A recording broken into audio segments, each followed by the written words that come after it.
Alors la sortie du jour gravel, c'est de la maison monter sur le Causse Noir par la Puncho, faire le gravel jusqu'à Sonac et de Sonac rentrer par Montpellier-le-Vieux, la Bresse, le Rio Sec et la Roque, vallée de la Dourbie. Donc le temps est pas top ce matin, il faisait beau il y a une demi-heure, il faisait un beau ciel bleu, tout s'est couvert, j'espère qu'il ne va pas pleuvoir, c'est assez humide. Voilà, c'est parti.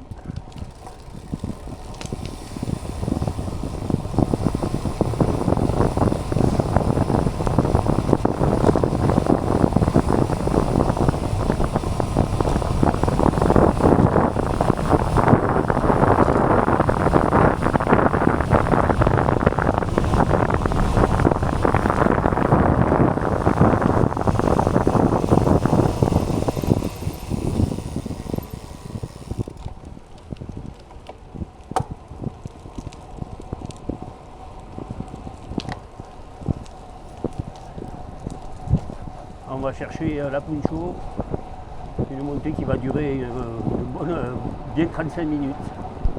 Voilà, on arrive au rond-point de Tureplat. Donc c'est un tout petit kilomètre, on va dire, d'échauffement. Voilà, et là on démarre l'ascension de la Puncho. Donc le vélo du jour c'est Focus Mares CX, c'est un cyclocross. Voilà. Avec des pneus en 33. C'est un peu léger pour les chemins du Causse Nord là-haut. Où on peut trouver parfois de grosses pierres. C'est donc assez difficile de tenir une allure dans les parties descendantes. Et en même temps de préserver les pneus. La crevaison. Alors on a un départ assez pentu là, ça va relâcher après la première épingle. Voilà, on est dans le premier virage.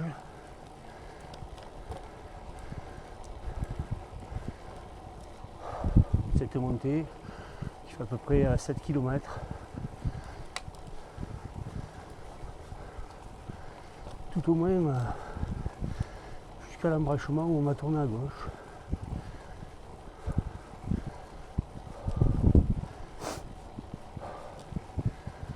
Ça va relâcher là-bas.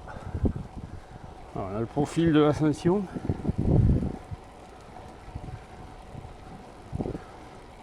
Donc du vert, pas mal de vert et quelques barres jaunes qui sont plus difficiles. Un petit picou rouge.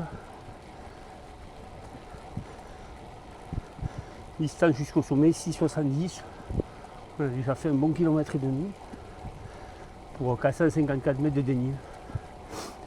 Oh, c'est pas une montée très difficile, mais elle peut faire mal ou à froid comme ici, ou en fin de parcours, si une arrivée est en haut par exemple.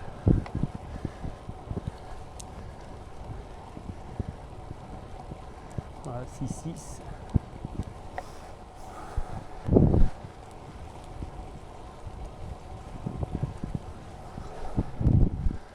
Deuxième épingle de cette ascension.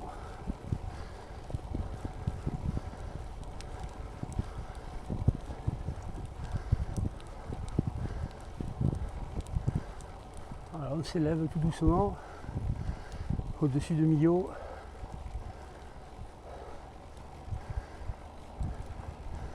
Là on regarde vers la Dourbie.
Voilà, on est dans la 4e épingle de la montée. On est sur du 8% là. 8,5. Alors c'est bien démouliné, bien échauffé. 5e épingle. Avec une pente toujours autour de 7%, 7,5.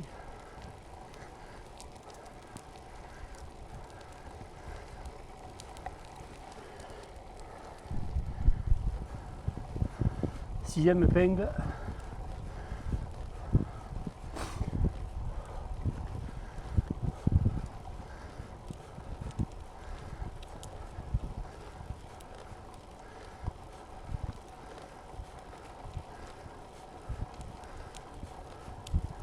Avec un beau viaduc au fond.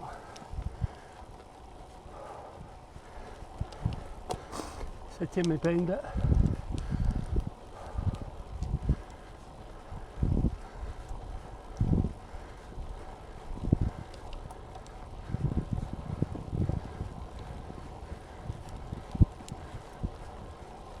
Ah, il doit rester 1,5 km à peu près.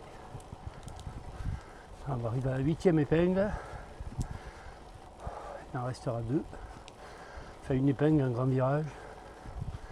1 km à peu près du sommet.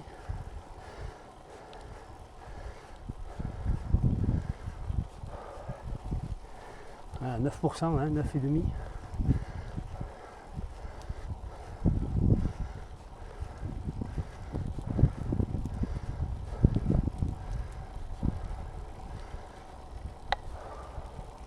Ah, ça relâche un peu.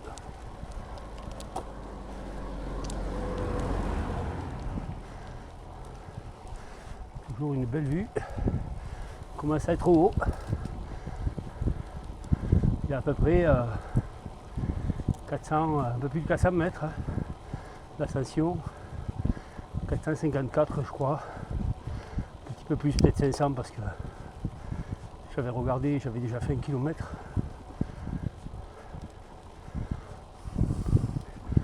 On arrive à la 9e.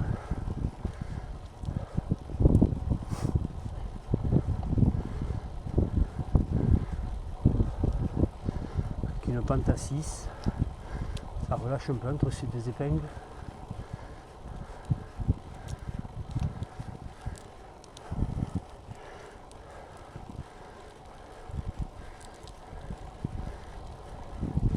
On va arriver sur le plateau du Cosnoir.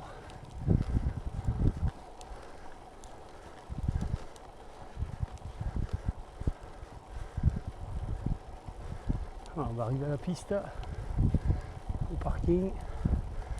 Début de la piste Wishwan Gravel UCI Millau.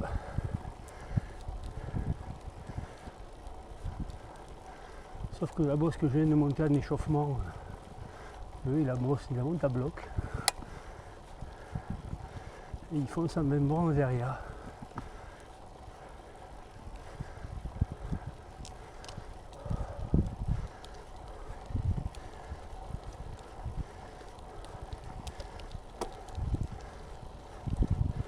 Toujours sur une pente à 7,5. La Puncho c'est à droite. Et nous on va partir à gauche sur la piste. En espérant que ce ne soit pas trop abîmé. Parce que je vois qu'il y a eu des coupes d'arbres. Et ça a l'air sympa. Allez, on est parti sur la forestière du Cosnoir. Ah, c'est une forestière qui va jusqu'au Sonac et sur bien d'autres itinéraires également.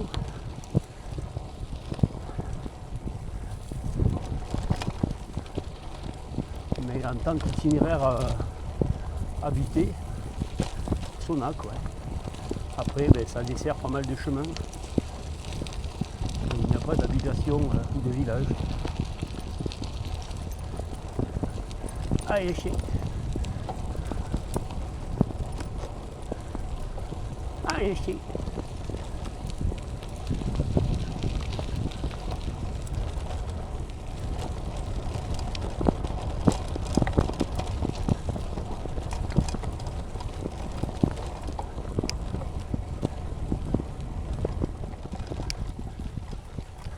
Alors c'est un départ en faux plat, montant. Dans un petit moment, on a 2,5-3%. Là c'est assez roulant, condition d'avoir pas trop gonflé, ce qui est mon cas puisque j'ai fait une montée de route. Alors je ne vais pas dégonfler. Parce qu'il n'y a pas énormément de pierres pour l'instant instables, on va dire. Plutôt sur un terrain stabilisé, même s'il y a du caillou au sol. Donc en choisissant les bonnes lignes, on doit s'épargner de gros chocs sur la roue avant. Et aussi le besoin de dégonfler ces roues. On gagne en rendement, c'est assez adhérent.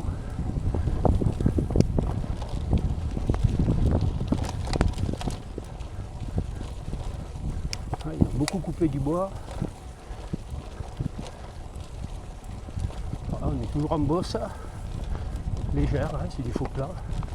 Ça va monter un peu plus loin.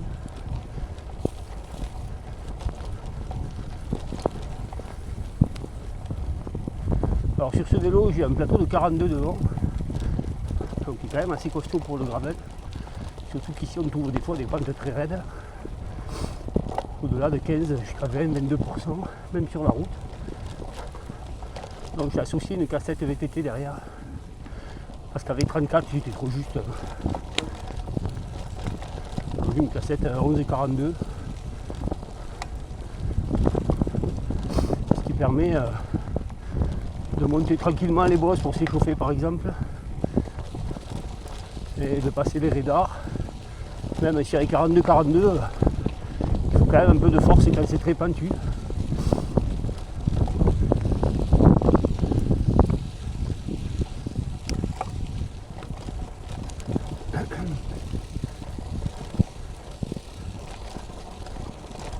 Voilà, on profite d'une portion un peu plus lisse. C'est l'avantage de l'hiver ici, c'est que le terrain n'est pas gras et en même temps il s'aseptise avec le sol tendre, les cailloux rentrent au sol, il n'y a pas de poussière. Alors ça peut glisser par endroits comme ici là, mais globalement c'est beaucoup plus roulant que l'été où les cailloux sont ressortis, où c'est un chantier quoi. Voilà, à nouveau une petite portion roulante, avec même un petit faux plat descendant. Donc vous allez voir, hein, on ne peut pas ouvrir les vannes comme en VTT où on est suspendu devant. Beaucoup dire, essayer de passer là où le terrain semble le plus brillant.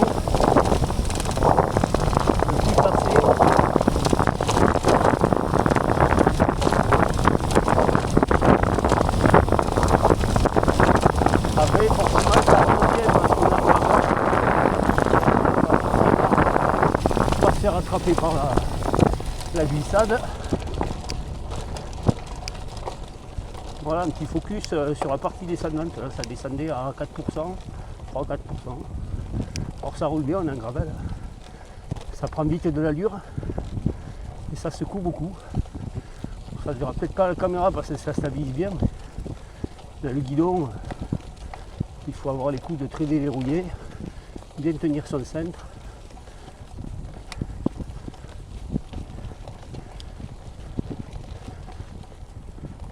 Voilà, moi je suis toujours en échauffement là, je sens que c'est inutile que j'appuie comme un fou parce que je ne suis pas chaud.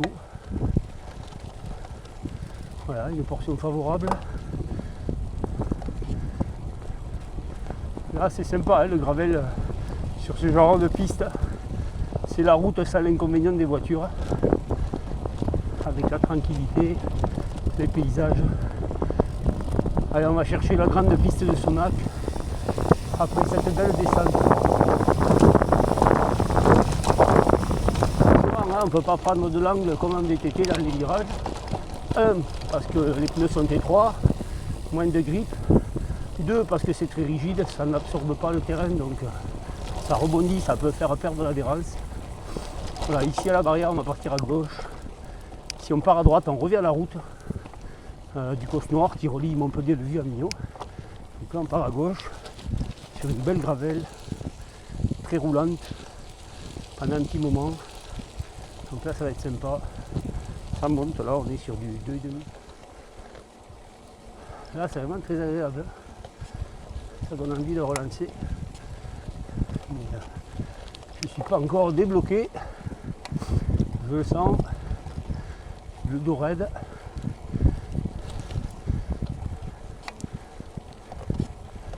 Les jambes encore un peu toxinées par la montée de la route. Parce que même si je l'ai prise tranquillement, avec mes 84 kg, ça pique toujours un peu. Même quand on veut la mouliner, il faut mettre des watts, quoi. Voilà, par exemple, j'ai évité une portion assez piégeante.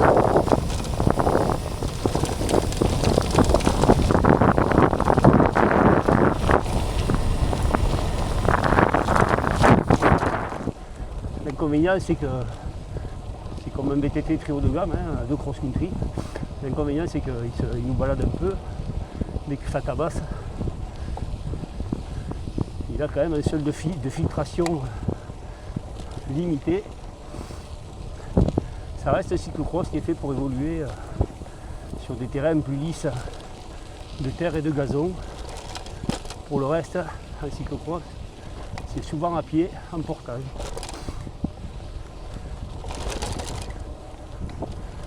Là, il y a une belle piste qui était toute sablonneuse.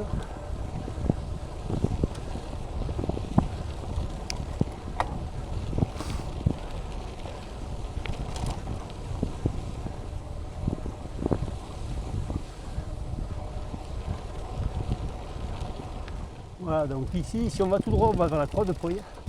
Nous, on va partir à droite. Suivre l'itinéraire trail. Direction le Sonac. On va avoir un premier radar là.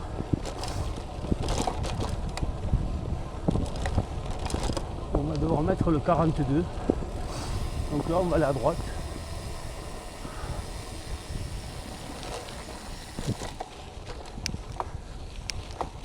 Et je pense que ça va être lisse, voilà.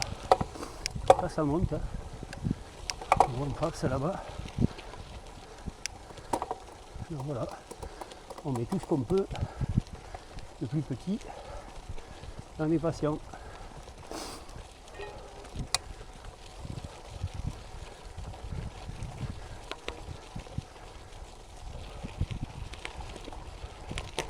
Donc là, oui, même avec 42, je mets de la force pour remonter. Ça ne mouline pas comme un braquet VTT à 11 vitesses, 32-42, il y a 10 ans de plus devant, c'est pas la même.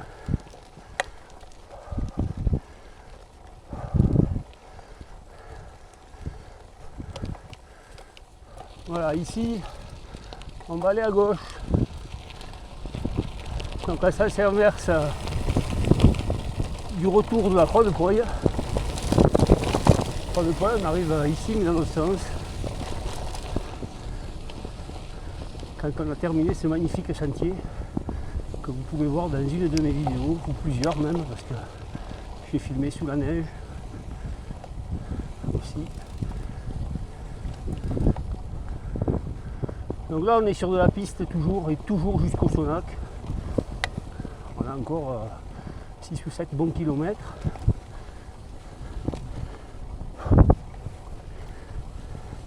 Là ça fait 14 km et demi que je suis parti.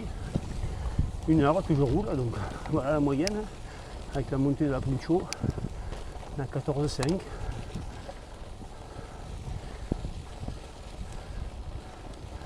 Ce qui est pas si mal, hein, parce que je suis vraiment pas monté vite sur la Puncho. Si je suis monté à 10 de moyenne, c'est le grand max.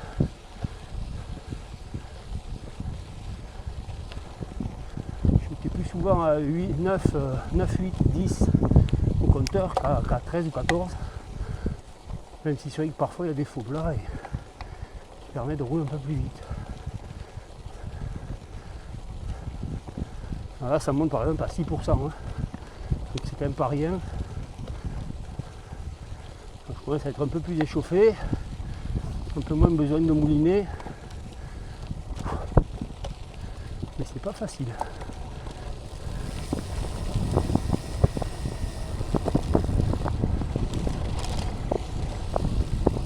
Alors, on a un beau plat roulant, comme on les aime en gravel.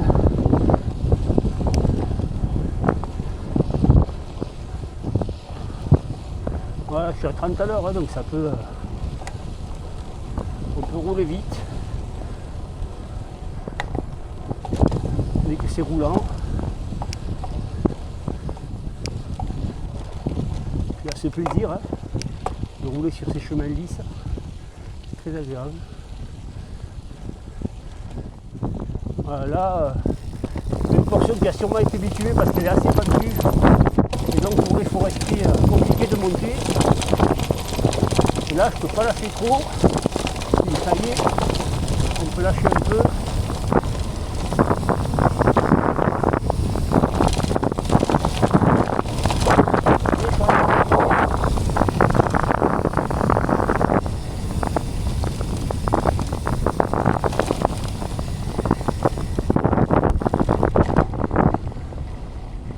Sympa là, les aiguilles de pin.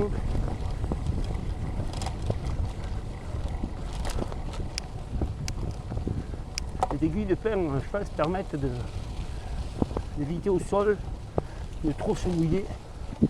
Là, on a un gros radar devant qui dépasse les 20%. Voilà. Allez, on va le prendre, pardon. On peut échapper à gauche. On va tout mettre.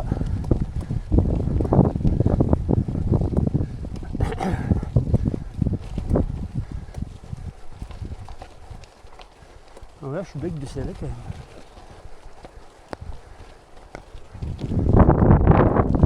Et le vent, voilà. 15%, non, je pensais plus. À mon avis, il y a plus, hein, mais c'est court. Peut-être que le compteur n'a pas eu le temps de monter. Allez, il récupère. Ça continue.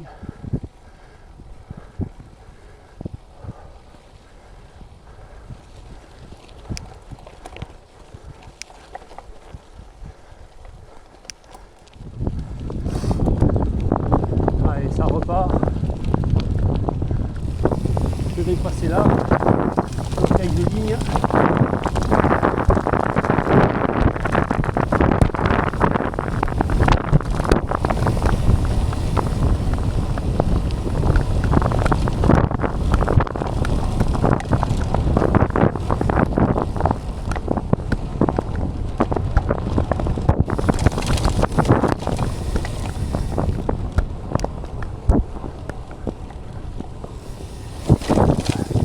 Voilà, ça a tapé un peu là.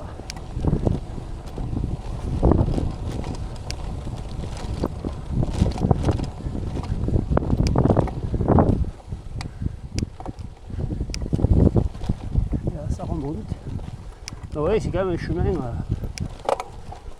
très agréable parce qu'il est très varié. Ça alterne beaucoup.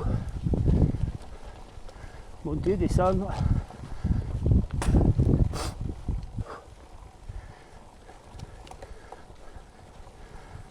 Le sol aussi, on a du lisse, des racines, des cailloux.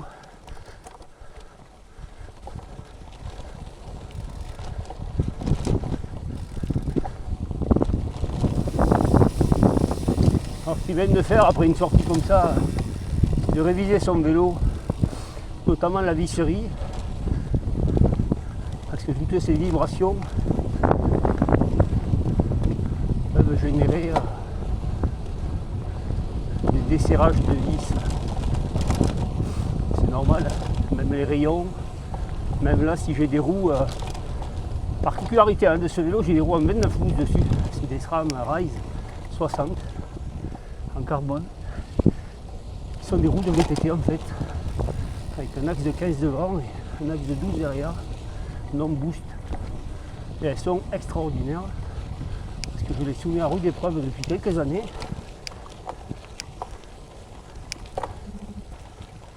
Pas un rayon cassé, des verres.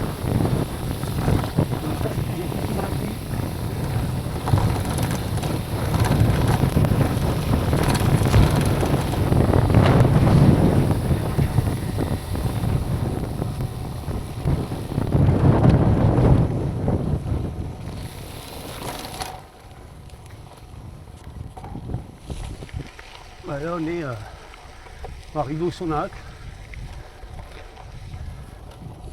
C'est un hameau où il y a un centre équestre. On est sur un faux plat là, à 3%. À l'arrivée au Sonac, on récupère la route.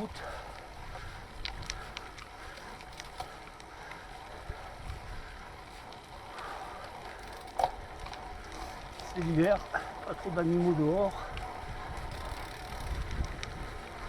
Une belle demeure, un joli château. Voilà, et là, si j'allais tout droit au bout, je redescendrais sur la Cresse, avec une descente d'ailleurs très pentue, qui monte à 20% dans le sens. Et j'allais à droite, pour retrouver les pistes de Montpellier-le-Vieux.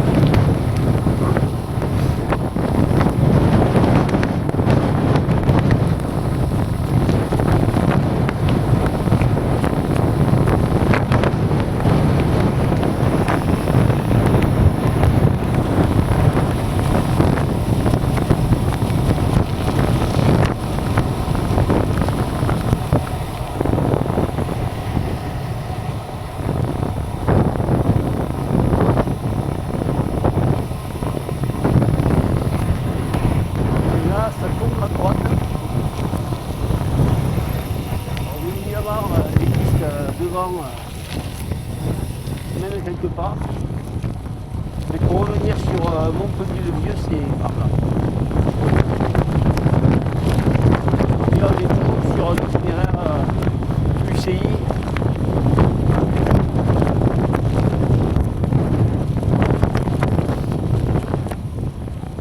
Tout au moins je crois, et je sais pas, peut-être qu'ils vont tout droit, mais je crois pas. Je crois qu'ils passent ici.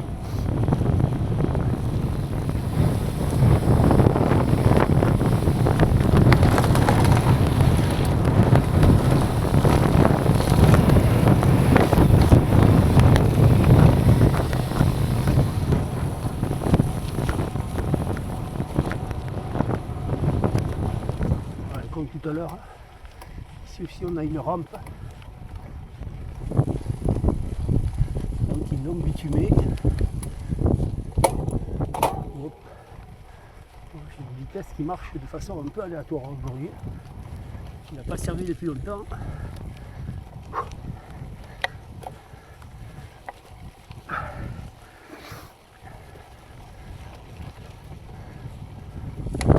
Je descends un peu hasardeusement, tout comme ça monte. Oh les vautours, c'est magnifique.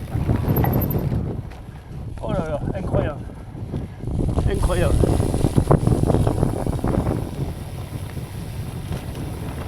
Il n'arrive pas à décoller. Hein. Allez. Allez Kiki. Allez. Allez Kiki. Allez. Il est incroyable. Alors, n'aie pas peur. N'aie pas peur. N'aie pas peur. Mais... Qu'est-ce qui t'arrive? Allez, va dans le cos. Va te protéger. Hein?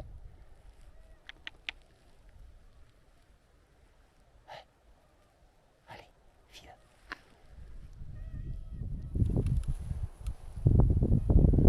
Ah, drôle de rencontre, il va aller un peu se mettre à l'abri, mais je sens cet oiseau en difficulté là.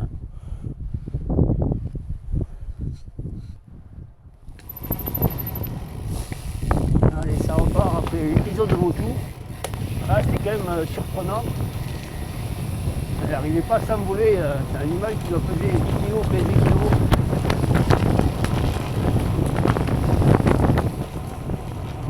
Ah, c'est pas souvent, il n'avait pas l'air blessé.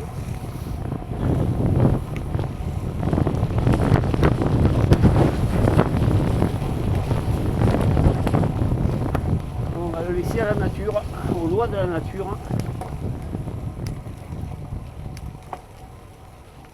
Et on est toujours sur cette belle piste, après le Sonac, en direction de Montpellier-le-Vieux.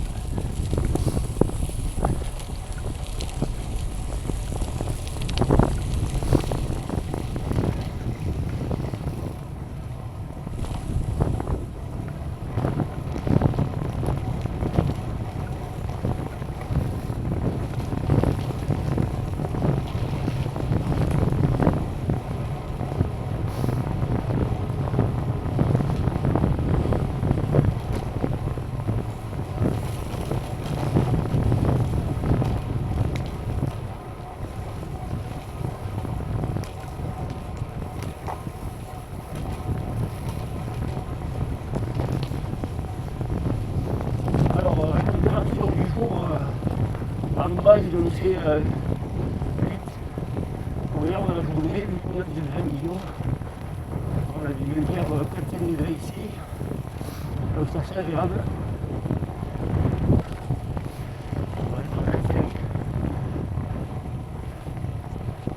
Ce n'est pas juillet.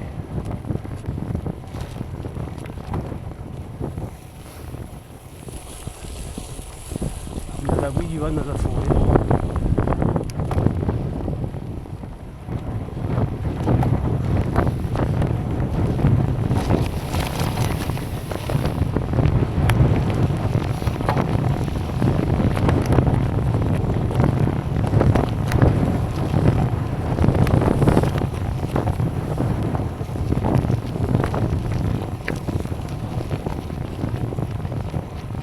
C'est là qu'on apprécie le cyclocross en fait. Hein. C'est réactif, il y a une allure, il se relance facilement.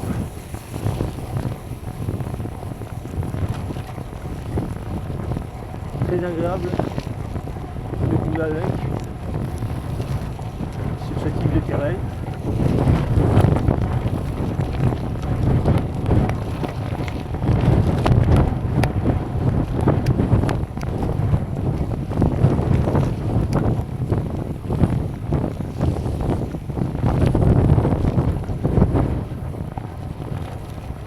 On va arriver à la route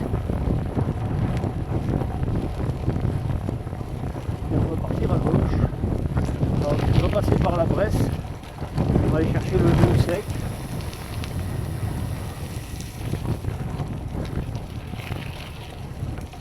Voilà, c'est parti.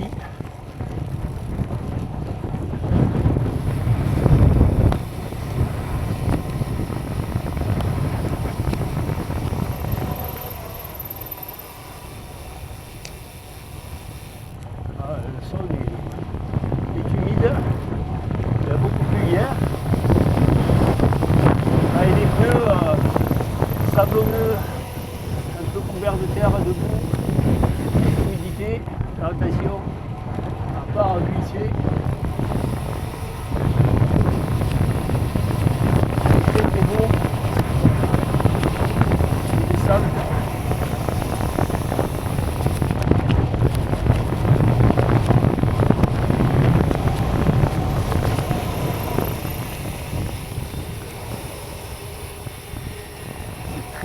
Très mousseux, hein, c'est très vert. On va un peu en Irlande ou en Écosse.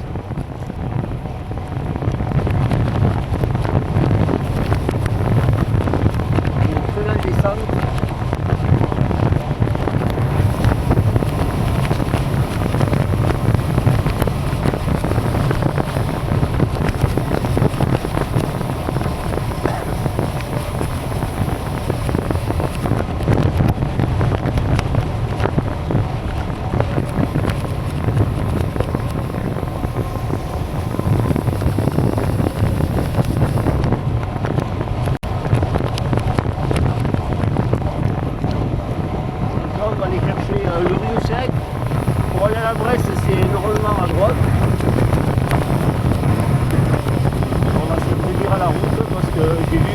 en aval, c'était marqué privé, alors je ne sais pas trop où ça sort. Et si on peut sortir, pardon, c'était là, donc c'est un gîte.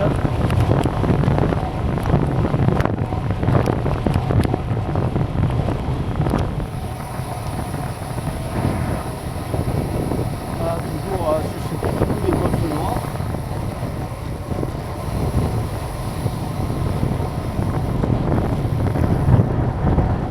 Avant d'arriver à l'embranchement vers La Roque, Sainte-Marguerite, par ce qu'on appelle la descente ou la montée selon le sens du Riou Sec, et un ruisseau asséché.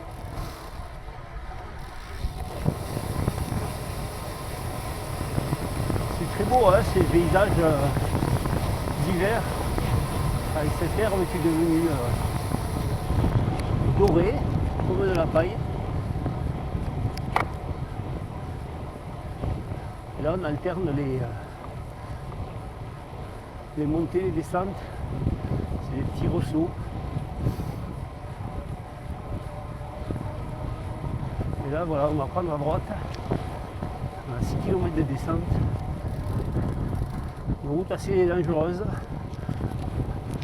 sinueuse et étroite. C'est parti.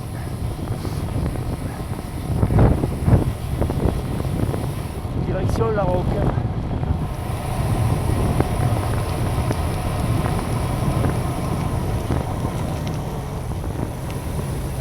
L'idée c'est de bien rester à droite parce que si une voiture monte là,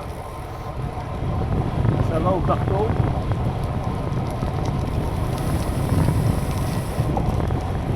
C'est une partie facile, descend pas trop raide.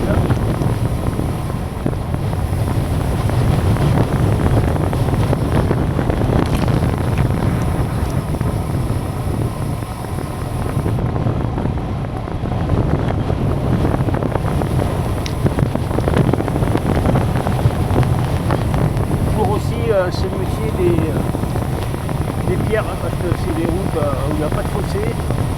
Donc allez à droite là, les éboulis après les pluies d'hiver ou pendant les pluies d'hiver, beaucoup de cailloux, le rocher ici aussi, le rocher se détache avec le gel. Il y a eu pas mal de gelée ces derniers jours, ces derniers mois. Le caillou explose et vient se déverser sur la route, ici aussi.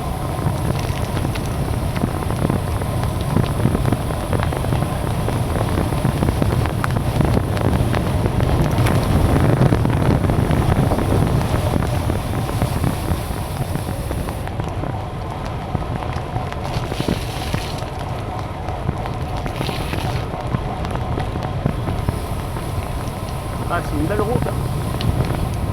C'est un plaisir dans les deux sens. Hein. J'allais dire à monter, mais à descendre aussi. En fait. C'est très sauvage. À notre gauche, il y a toujours ce ruisseau asséché. Qui est d'ailleurs logé de près par un chemin de randonnée.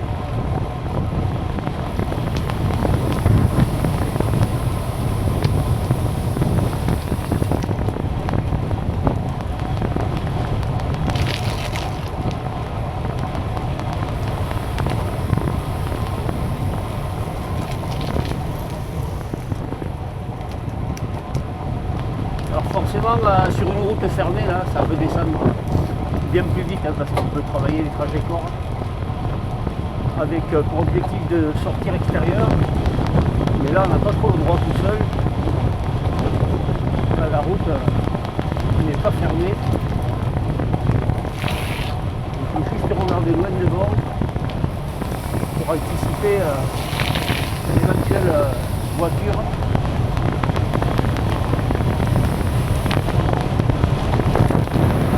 Un peu de pente.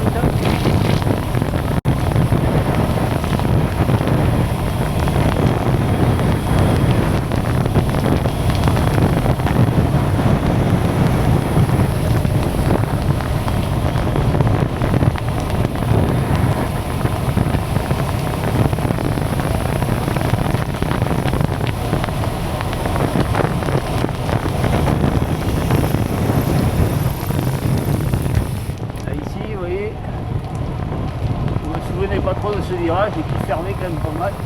Donc il y a beaucoup de pierres encore ici. C'est presque encore du gravel, j'ai envie de dire. Tellement il faut être vigilant. Voilà, on arrive à l'épingle.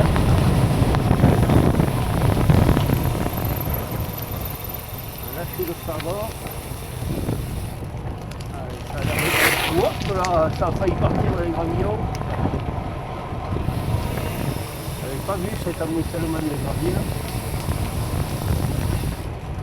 La roue avant est partie, mais avec un petit surbraquage, ça s'est remis.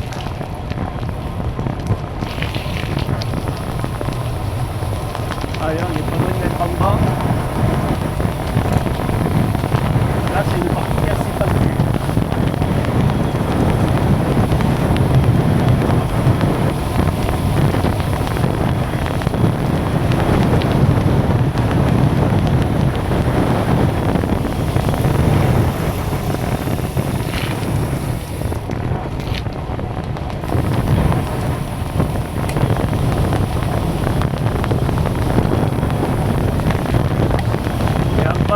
Il restera 12 km pour rentrer à la maison. On est à 30, c'est ça. C'est beau ici, hein, c'est super.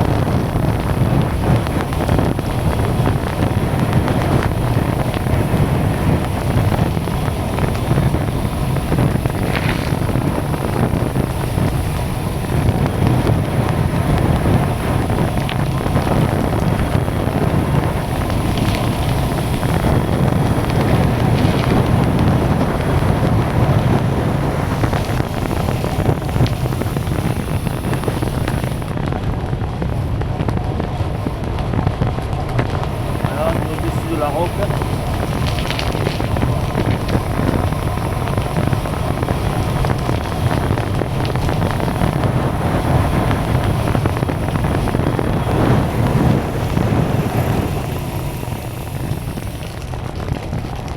Forcément, on a la Dourbie, vallée de la Dourbie, en direction de Nantes.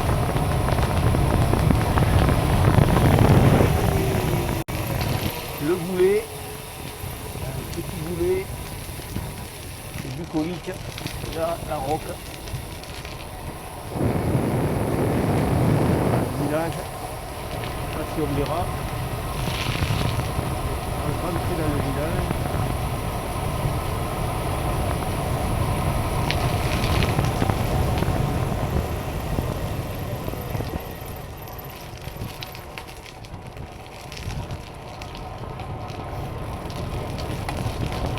Voilà pour la belle descente du Riou Sec.